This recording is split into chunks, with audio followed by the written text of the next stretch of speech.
Hey guys, in this video, I'm going to show you how to change the view in Blockbench.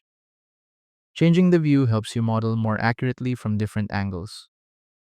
First, open your project in Blockbench. Go to View in the menu bar and hover over Split Screen. From here, you can select different view layouts for the Edit tab.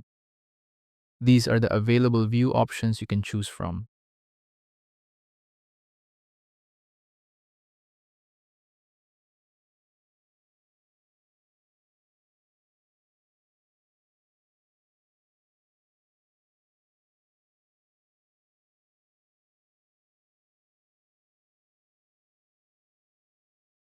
Alternatively, you can freely control the camera using your mouse.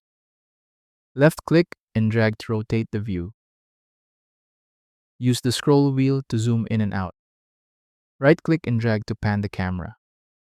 Different view options help you align shapes properly and avoid distortion while modeling.